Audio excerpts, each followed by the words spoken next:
Sahabat-sahabat sekalian, tentunya kita semua ingin menjadi pribadi yang sehat. Baik itu sehat secara lahiriah maupun sehat secara batiniah. Kalau kita ingin senantiasa sehat, maka kita harus menjaga diri kita dari munculnya atau tumbuhnya penyakit yang akan membuat diri kita menjadi sakit. Ada 3 faktor yang menjadi penyebab munculnya atau tumbuhnya penyakit dalam diri kita dan akhirnya menyebabkan kita menjadi sakit. Yang pertama adalah pola pikir kita. Perhatikanlah, pikiran itu akan menjadi sumber datangnya penyakit. Kalau pola pikir kita senantiasa negatif, banyak pikiran-pikiran yang tidak penting, akhirnya dari pikiran yang negatif, dari banyak pikiran yang tidak baik, memikirkan hal-hal yang tidak perlu dan tidak penting, akhirnya pikiran kita terkuras dan fisik kita pun akhirnya akan ditumbuhi penyakit dan membuat diri kita menjadi sakit. Yang kedua, jagalah kondisi hati dan batin kita. Hati yang bermasalah, hati yang ditumbuhi dengan penyakit hati atau penyakit batin, maka ini akan juga menyebabkan munculnya penyakit lahir. Contohnya, ketika dalam hati kita ditumbuhi penyakit hasad, dengki kepada orang lain. Sifat hasad itu tidak senang dengan kebahagiaan orang lain dan ingin kebahagiaan yang ada pada orang lain itu hilang dari dirinya.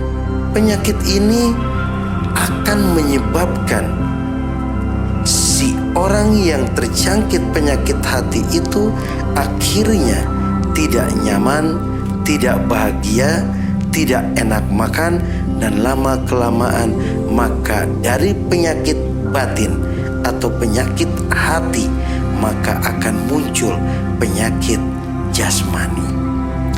Dan yang ketiga, faktor yang membuat manusia sakit atau tumbuhnya penyakit dalam diri kita karena pola makan yang tidak baik.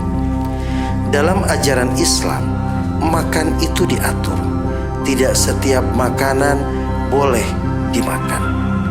Konsep dalam ajaran Islam, makanan boleh dimakan atau kita ketika makan harus memperhatikan 3 hal. Yang pertama, setiap kita makan harus dipastikan makanan itu dalam kondisi halal. Halal zatnya, halal prosesnya, dan halal sumbernya. Yang kedua, ketika kita makan harus dipastikan makanan itu dalam kondisi thayyib, baik bagi tubuh kita. Contohnya, banyak minuman-minuman yang bersoda, itu halal. Tapi kalau tubuh kita dalam kondisi yang tidak baik atau dalam kondisi yang sudah tua misalkan, maka ketika meminum minuman itu, maka minuman yang halal itu ketika diminum maka akan mengakibatkan hal yang buruk terhadap fisik kita.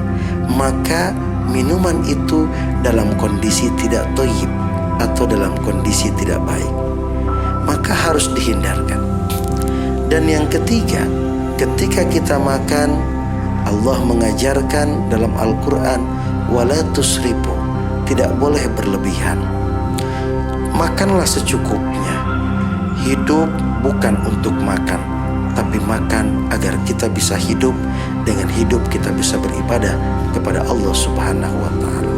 Oleh karena itu, sahabat-sahabat sekalian, kalau kita ingin menjadi pribadi yang sehat, baik sehat lahir maupun sehat batin, maka jagalah pola pikir kita agar pikiran kita senantiasa dalam kondisi positive thinking atau berpikir baik. Yang kedua, jagalah hati kita agar terhindar dari penyakit-penyakit hati seperti penyakit hasad, iri, dan dengki. Dan yang ketiga, jagalah pola makan kita. Pastikan setiap makanan yang dimakan oleh kita dalam kondisi halal dan dalam kondisi thayyib. Dan ketika kita makan, wala tusrifu, tidak boleh berlebihan. Mudah-mudahan ini semua bisa memberikan kemanfaatan buat kita semuanya.